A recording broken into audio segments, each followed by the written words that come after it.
Kita akan berbincang tentang doa. Insya Allah kita semua tahu ya tentang kedudukan doa dalam agama kita. Kata Nabi alaihi salatu wassalam, ad-du'a huwal ibadah. Doa itulah ibadah. Jadi semua ritual yang kita lakukan dalam melaksanakan perintah Allah, di situ ada unsur doa.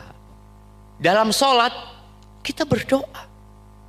Dari awal kita sholat kita mengatakan Allahu Akbar. Kita minta apa? Ada yang doanya Allahumma ba'id baini wa baina khatayaya kama ba'adta bainal masyriqi wal maghrib. Ketika ruku nanti kita mengatakan Subhanakallahumma wa bihamdika Allahumma ghafirli. Nanti juga ketika duduk di antara dua sujud, apa yang kita katakan? Rabbil firli warhamni. Ketika sujud pula kita diperintahkan untuk banyak berdoa. Tapi kita akan baca halaman 15. Esensi doa. Doa adalah bagian integral dari kehidupan seorang muslim dan merupakan perintah Allah yang memiliki banyak manfaat spiritual, mental, dan emosional. Doa adalah cara untuk mendekatkan diri kepada Allah, meminta petunjuk dan bantuannya, serta menunjukkan ketundukan dan tawakal kepadanya. Nah, dan doa ini jalan pintas untuk mendapatkan apa yang kita inginkan. Cuma sebagian kita ini jarang berdoa. Coba ibu-ibu merenungkan nanti sebelum tidur malam. Dari sejak pagi sampai dia mau tidur, berapa banyak dia berdoa memohon kepada Allah. Padahal kita tahu waktu berdoa itu 24 jam kali 7 hari. Nggak ada ceritanya pintu doa ditutup. Allah terbuka. Keluar dari sini punya masalah, engkau mengatakan Allahumma yassir, ya Allah mudahkan urusanku ya Allah. Ngantri makan memohon kepada Allah. Duduk nunggu ustadznya datang memohon kepada Allah. Coba dihitung berapa jam kalau dikumpulkan permohonan kita kepada Allah Azza wa Jalla.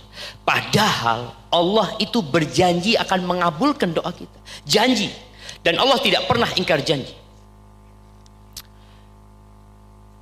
Di sini Al-Ustadz Muhammad Abduh Twasikal menyebutkan ayat-ayat ya yang memerintahkan kita untuk berdoa memohon kepada Allah Azza wa Jalla. Kita baca ayat yang pertama. Berikut adalah beberapa dalil dalam Al-Quran yang menunjukkan pentingnya doa. Ayat yang pertama, wa idza sa'alaka ibadi anni fa inni qarib ujibu da'watad da'i idza da'an falyastajibu li wal yu'minu bi la'allahum yarshudun. Dan apabila hamba-hambaku bertanya kepadamu tentang aku, maka jawablah bahwasannya aku adalah dekat. Aku mengabulkan permohonan orang yang berdosa apabila ia memohon kepadaku. Orang yang berdoa apabila ia memohon kepadaku. Antum kebanyakan makan tadi kayaknya. Afwan Ustaz. Nah, lanjut. Maka hendaklah mereka itu memenuhi segala perintahku dan hendaklah mereka beriman kepadaku agar mereka selalu berada dalam kebenaran. Surah Al-Baqarah ayat 186. Barakallahu fikum ya. Ini ya. Allah itu tahu dengan masalah kita. Allah tahu dengan keinginan kita. Allah tahu dengan kelelahan kita menghadapi berbagai macam problematika dalam kehidupan ini. Tapi kita disuruh minta. Maka di ayat ini Allah mengatakan wa idza sa'alaka ibadi anni fa inni qarib. Kalau hamba-hambaku bertanya kepadamu tentang aku, maka sesungguhnya aku dekat. Allah berada di atas arsy-Nya sana. Tapi Allah dekat, senantiasa mengawasi hambanya, mengetahui kebutuhan hambanya. Tapi apa kata Allah? Ujib da'watad da'i. Aku mengabulkan Doa orang yang berdoa idza da'ani, kalau dia mohon sama aku. Jadi kita disuruh minta sama Allah. Minta lagi sama Allah. Jangan mengatakan Allah kan udah tahu masalahku, Ustaz. Kenapa aku harus memohon? Karena Allah suka ketika hambanya merasa tidak mampu. Ketika hambanya tahu diri bahwa dia pasrah, tawakal tadi, dan gak ada yang bisa membantu dia kecuali Allah Azza wa Jal. Ketika perang Badar, siapa yang hafal doa Nabi ketika perang Badar? Rasul sallallahu alaihi wasallam itu berada di Arsh atau Arish. Ada tempat yang agak tinggi, dibikinkan kayak tenda di situ. Nabi semalam suntuk sholat malam. Sahabat pada tidur. Kemudian beliau berdoa memohon kepada Allah. Beliau angkat tangannya. Selendangnya jatuh berulang kali. Di antara yang beliau panjatkan, Allahumma intuhlak hadhil isabah. Beliau mengatakan, ya Allah, kalau sahabat-sahabatku kalah, ya Allah, engkau gak bakal disembah lagi di muka bumi ini. Nabi doa gitu loh. Padahal beliau utusan Allah. Allah tahu sedang seperti apa nabinya. Allah tahu tentang bagaimana kondisi sahabat-sahabat menghadapi musuhnya yang jumlah mereka jauh lebih banyak. Tapi kita disuruh minta gitu loh. Engkau minta, tunjukkan ya Allah, engkau yang bisa bantu aku. Kalau engkau gak bantu aku, gak ada. Gak akan selesai urusannya. Dan Allah janji, ya. Allah tidak pernah ingkar janji. Di ayat selanjutnya Allah Azza wa Jalla mengatakan, wa qala rabbukum ud'uni astajib lakum. Dan Rabbmu berfirman, berdoalah kepadaku, niscaya akan aku perkenankan bagimu. Allah nggak pernah ingkar janji. Tapi terkadang kita tergesa-gesa, jemaah. Kita merasa anak udah 5 tahun, Ustaz nggak punya anak, Ustaz. Ya. Terus gimana? Anak udah berusaha. Engkau tahu nggak? Ada yang 50 tahun nggak punya anak. Ada yang 60 tahun nggak punya anak. Aisyah radhiyallahu taala anha, istrinya Nabi, putrinya Abu Bakar, terus berdoa. Loh, tapi kok nggak dikasih anak? Disinilah Nabi alaihi salatu wasallam mengatakan itu. Apa kata para sahabat? Idzan nuksir, kalau gitu kita banyak-banyak doa aja, minta sama Allah. Nggak ada ruginya berdoa. Sebagian merasa sudah umur 50 tahun, udahlah nggak mungkin punya anak kan. Lu kok doa terus? Rabbi habli minas solihin. Rabbi habli minas solihin. Tahu-tahu hamil umur 54 tahun. Ada nggak yang hamil umur 54 tahun? Ada nggak? Ada, jemaah. Teruslah memohon kepada Allah dan yakin Allah akan memberikan apa yang dipinta. Jawabannya tadi 1 dari 3 hal, nggak ada ruginya berdoa. Ya, kemudian di halaman 21. Di halaman 21 ini, di sini ada doanya Nabi Ibrahim. Jadi Nabi Ibrahim itu sebelum punya anak, maka doanya minta anak. Setelah punya anak, maka doanya buat dirinya dan buat anaknya. Maka nasihat anak kepada para orang tua, khususnya mama, setiap engkau meminta kepada Allah, masukkan anak-anakmu, ya Allah, dan buat anak-anakku, ya Allah. Umpamanya orang tua minta, Allahumma inni as'alukal huda wat tuqa wal afaf wal ghina. Ya Allah, aku memohon kepadamu ketakwaan, aku minta petunjuk, aku minta kecukupan, aku minta dijaga aku, ya Allah, dan juga anak-anakku, ya Allah. Aku minta buat mereka, ya Allah. Nanti minta Rabbi zidni ilman, ya Allah, tambahkan buat aku ilmu, buat anak-anakku juga, ya Allah, tambahkan ilmu. Terus minta sama Allah buat anak-anak kita. Wallahi kita nggak tahu bagaimana masa depan anak-anak kita. Kita nggak tahu bagaimana anak-anak kita ketika besar dia berkumpul dengan siapa. Kita nggak tahu jamaah. Kita nggak bisa 24 jam mengawasi anak-anak kita, tapi kita bisa 24 jam memohon kepada Allah buat anak-anak kita. Jadi ada doanya Nabi Ibrahim di ayat 35. Ini ayat 35. Di sini yang disebutkan ayat 40-41. Memang kita banyak menghafal Rabbi ij'alni muqimas shalah wa min dzurriyyati. Ada satu doa yang nggak kalah pentingnya dengan doa ini, bahkan lebih utama. Di ayat 35 Allah mengatakan wa idz qala Ibrahim Rabbi ij'al hadzal balada aminan. Lihat, doanya Nabi Ibrahim bukan hanya untuk buat dirinya, buat apa harus mengadu kepada Allah. Siapa yang mau jawab? Kenapa harus mengadu kepada Allah? Kok nggak ngadu sama Ustadz Abduh aja? Nah, silahkan. Mike.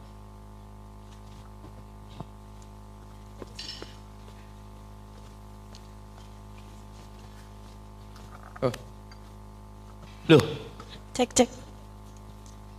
Oh, saya pikir ngasih mic yang sana. loh ya itu mau ngasih mic dia. Pak kan sebelah sana, Mbak, yang di belakang, Mbak.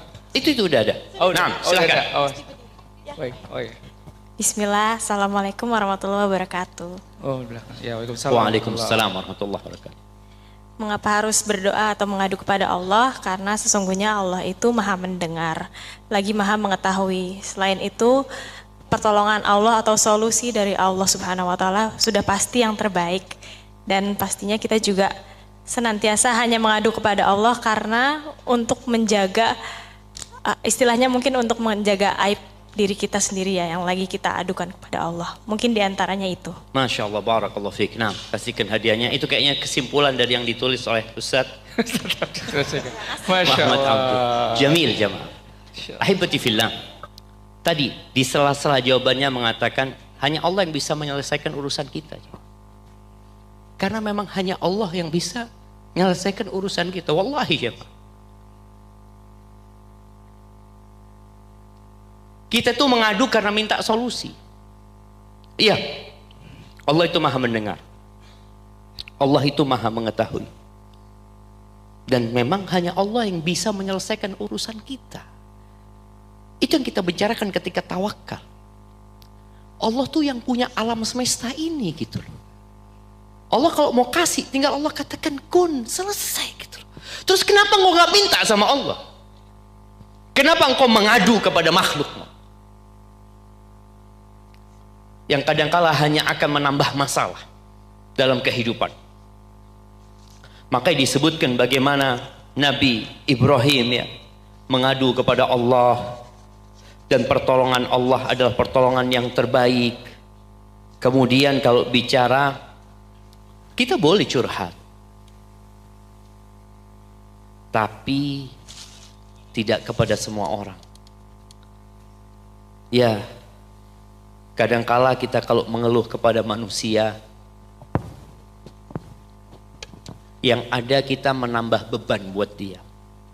Khususnya nih coach ya, buat para emak-emak, kalau engkau punya masalah, jangan cerita sama orang tua. Kesian orang tua kita cuma. Dia sudah capek melahirkan kita, membesarkan kita, mendidik kita, sampai pada akhirnya menikahkan anak-anak. Terkadang engkau punya masalah di dalam rumah tangga yang engkau berpikir, aku mau ngomong sama ibu lah. Ketika masih ada tempat mengeluh, dan tentunya akan selalu ada tempat mengeluh Allah Azza wa Jalla, engkau jangan mengeluh kepada orang tua. Kenapa? Karena anak akan menambah beban buat orang tua. Dan kecintaan orang tua kepada anaknya itu besar. Ada seorang anak yang cerita sama orang tuanya tentang suami. Akhirnya dia curhat sama anak. Dia ngomong, Ana udah ngomong sama ibu Ustaz, sama kakak-kakak. Akhirnya mereka nyuruh ana cerai. Padahal ana masih cinta sama suami. Tapi kan orang tua merasa anaknya dizolimin, merasa anaknya tidak dihargai, sakit hati orang tua. Maka dia ngomong sama, udah cerai udah kau. Padahal sang anak masih cinta. Maka tadi jangan cerita sama orang tua. Akhirnya dia kepikiran, bahkan sakit orang tua memikirkan anaknya. Ketika engkau masih bisa menahan beban itu sendiri, engkau tahan. Dan engkau keluhkan kepada Allah Azza wa Jal. Di sini ada sebuah ungkapan yang menarik ya, dari ungkapan Ibnu Qayyim di halaman 28, mungkin bisa dibaca. Jangan mengeluh kepada manusia tentang ketetapan Allah. Ibnu Qayyim rahimahullah berkata dalam kitab beliau Al-Fawaid, orang yang bodoh adalah orang yang mengeluhkan tentang Allah kepada manusia. Dikatakan bodoh karena dua kesalahan. Yang pertama, yang dikeluhkan adalah tentang ketetapan Allah, dan yang kedua, siapa yang dituju saat mengeluh, yaitu manusia yang lemah. Karena seandainya seseorang benar dalam mengenal Robnya, tentu ia tidak akan mengeluhkan apa yang Allah tetapkan. Kalau juga tahu lemahnya manusia, ia tentu tidak akan mengeluhkan hal tadi kepada manusia. Allahu Akbar jemaah. Di sini ketika kita kenal sama Allah ya. Pernah melihat ibu-ibu ada seorang yang berdoa kemudian dia angkat tangannya, dia seakan-akan cerita sama Allah. Engkau ceritakan sama Allah. Dan Allah dengar. Ketika engkau sujud engkau mengatakan Subhan Rabbiyal A'la, seakan-akan engkau berbisik dengan bumi. Mengatakan Subhan Rabbiyal A'la, maha suci Rabbku yang maha tinggi. Allah berada di atas arsy-Nya, dengar sama ucapan hamba.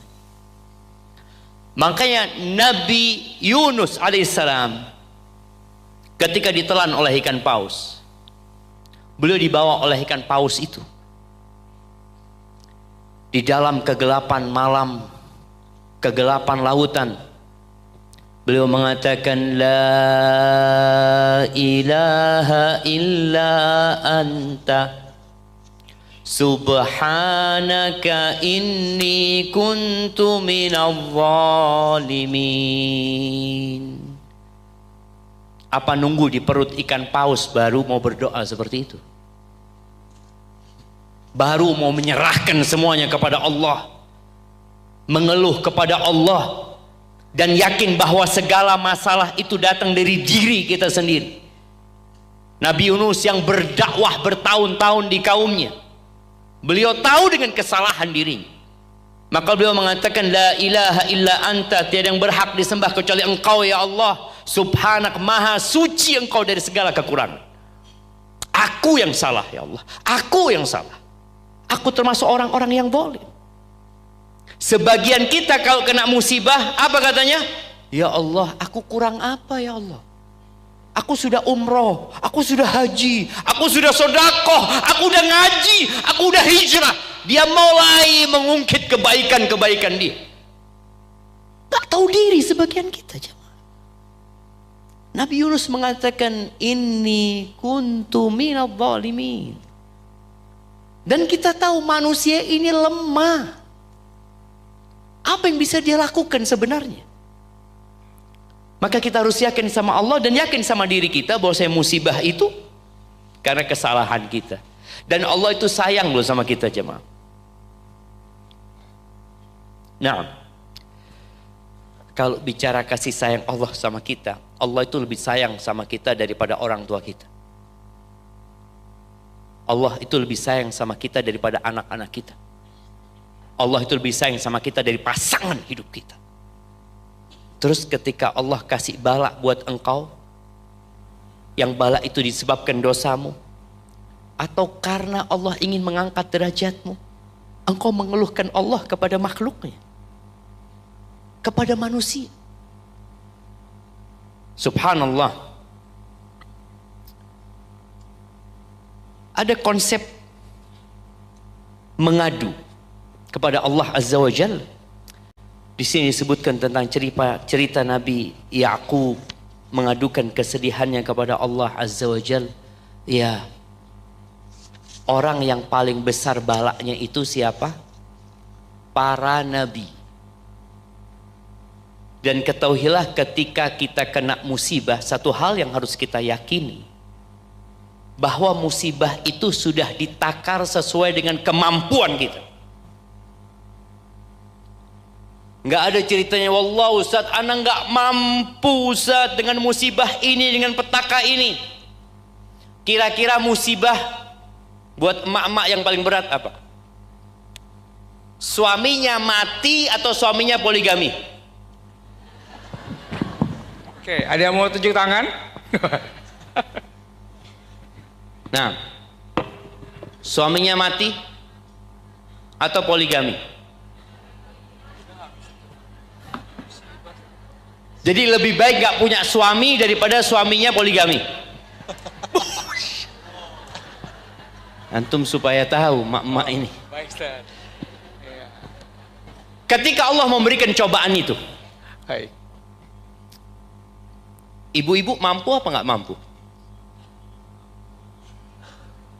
Tahu-tahu ada kawannya WA, suamimu ternyata nikah lagi. Engkau tahu dari mana? Iya, soalnya sama aku nikahnya.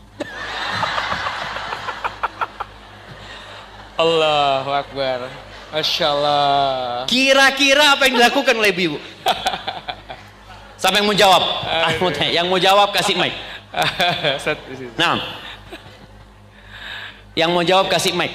Oke, yang mau jawab kasih mic, boleh? Gak ada yang berani jawab. Gak ada berani, Ustaz. Iya tuh ada yang berani di belakang tuh. Mana? Kasih mic. Oh, ada tuh, Masya Allah. Mbak, tolong kasih hadiah, Mbak. Hadiah. Assalamualaikum warahmatullahi wabarakatuh. Waalaikumsalam warahmatullahi wabarakatuh. Saya pribadi memilih suami meninggal. Karena untuk saya dan anak-anak Allah pasti janjikan cukupkan semuanya. Tetapi untuk berbagi hati saya sendiri tidak mampu. Tunggu. Terima Jangan diambil kasih. mic-nya dulu. Ibu yakin nggak yang ngasih musibah Allah? Yakin? Kalau Allah kasih musibah, apakah melebihi kemampuan ibu? Tidak, tetapi kalau disuruh Loh, memilih demikian. tetapi ini ada tetapinya. Iya, baik. Ini yang disebutkan oleh Ustaz Abduh. Kita itu harus yakin bahwa ketentuan Allah itu indah sebenarnya. Memang berat, jamaah. Ya, lebih milih suaminya mati, ibu-ibu ya. Ya, ana doakanlah. Ada seorang wanita WA ana. WA apa telepon, ana lupa. Dia mengatakan, Ustaz, ana ini suami ana mau poligami, Ustaz. Apa yang lakukan perempuan ini? Dia nggak ngomong sama bapaknya, dia nggak ngomong sama emaknya, dia nggak ngomong sama saudara-saudaranya. Dia mengadu kepada Allah Azza wa Jalla. Dia angkat tangannya terus tiap malam, dia berdoa minta sama Allah Subhanahu wa taala. Subhanallah, suaminya mati. Betul, nggak jadi poligami. Mau doa itu? Mau, Ustaz. Mau, Ustaz. Dia doakan suaminya mati, Ustaz. Allahu Akbar. Saya Tadi ketika memang benar wanita itu tidak mampu dengan musibah itu, apa yang akan terjadi? Nggak akan terjadi poligami. Yakin. Karena Allah itu Ar-Rahman, Ar-Rahim. Makanya kenapa kita melihat dalam kehidupan ini, ada yang dikasih penyakit cuma pusing. Karena dia mampunya cuma pusing. Ada yang dikasih musibah stroke 15 tahun di atas ranjang, dia mampu menghadapi itu. Allah kasih itu. Ada yang dikasih musibah kanker stadium 4, dan dia mampu menghadapi itu. Karena Allah tidak memberikan cobaan di atas atau di luar batas kemampuan hamba, nggak bakalan. Maka kita harus kenal sama Allah Subhanahu wa ta'ala ya. Nabi Yakub alaihissalam, apa musibahnya Nabi Yakub? Ditinggal mati ibunya Nabi Yusuf. Jadi kenapa Nabi Yakub itu sangat peduli sama Nabi Yusuf? saudaranya kan beranggapan Nabi Yakub ini pilih kasih. Enggak, mati ibunya Nabi Yusuf itu. Maka mau tidak mau ada perhatian lebih kepada anak itu karena ibunya mati. Apalagi terlihat anak itu anak yang penuh dengan ketaatan, penuh dengan ketakwaan ya. Terus tahu-tahu anak itu hilang. Dan yang menghilangkan anak itu adalah anak-anaknya sendiri. Jadi kalau orang tua kehilangan anaknya, banjir umpamanya, mungkin tenggelam di sungai, ya dia lebih mudah menerima takdir itu. Tapi kalau yang menghilangkan anaknya adalah anak-anaknya sendiri, gimana sakit? Kehilangan Benyamin, kehilangan anaknya yang paling besar. Terus kesedihan berlarut-larut. Tapi Nabi Yakub nggak pernah putus asa. Dia terus berharap sama Allah Azza wa Jalla. Coba dibaca di halaman 39. Qalu tallahi tafta'u tadhkuru Yusuf hatta takuna haradan aw takuna minal halikin. Mereka berkata, demi Allah senantiasa kamu mengingati Yusuf sehingga kamu mengidapkan penyakit yang berat atau termasuk orang-orang yang binasa. Surah Yusuf ayat 85. Kemudian Allah Subhanahu wa taala berfirman, qala innama ashku bathi wa huzni ila Allah wa a'lamu minallahi ma la ta'lamun. Yakub menjawab, sesungguhnya hanyalah kepada Allah aku mengadukan kesusahan dan kesedihanku, dan aku mengetahui dari Allah apa yang kamu tiada mengetahuinya. Surah Yusuf ayat 86. Nah, jadi kalau mau ngadu itu sama Allah aja. Tapi kalau mau cari solusi, mau musyawarah, silahkan ngomong sama orang. Jadi jangan mengadukan Allah sama temennya, jangan. Tapi kalau ngelihat temennya, oh aku punya masalah, aku ingin solusi dari engkau, maka nggak ada masalah. Tapi kalau mengadu, mengeluhlah sama Allah saja. Dan bagaimana cerita Nabi Ayub juga mengeluh kepada Allah saja ya. Nabi Ayub bertahun-tahun, berapa tahun Nabi Ayub dikasih petaka? Di beberapa riwayat disebutkan 18 tahun. Padahal beliau awalnya kaya, anaknya banyak, kemudian badannya indah. Allah kasih bala, anaknya semua mati. Kemudian hartanya habis. Lalu dikasih penyakit. Apakah Nabi Ayub mengatakan, ya Allah, aku ini nabimu, aku beribadah kepadamu selalu, kenapa engkau kasih bala ini? Lah. Nabi Ayub nunggu bertahun-tahun, beliau bersabar. Allah katakan, wa ayyuba idznada rabbahu. Dan Ayub ketika mengadu kepada Tuhannya, memohon kepada Tuhannya, apa kata dia? Anni massaniyaddur. Ya Allah, aku ini disentuh sama penyakit ya Allah, sama petaka ya Allah. Wa anta arhamur rahimin. Dan engkau yang maha pengasih di antara semua yang mengasihi. Bertahun-tahun tetap berbaik sangka sama Allah Azza wa Jalla. Maka tolong ketika engkau dikasih bala, yakin engkau mampu menghadapinya dan yakin Allah itu arhamur rahimin. Maka nggak ada ceritanya aku nggak mampu menghadapi. Ketika datang keputusasaan itu, katakan la haula wala quwata illa billah. Iya, engkau nggak mampu kalau menghadapi itu sendiri. Tapi kalau engkau bersandar kepada Allah, selesai. Nggak ada yang tidak mampu. Itu mungkin dapat Anda sampaikan. Baik. Kita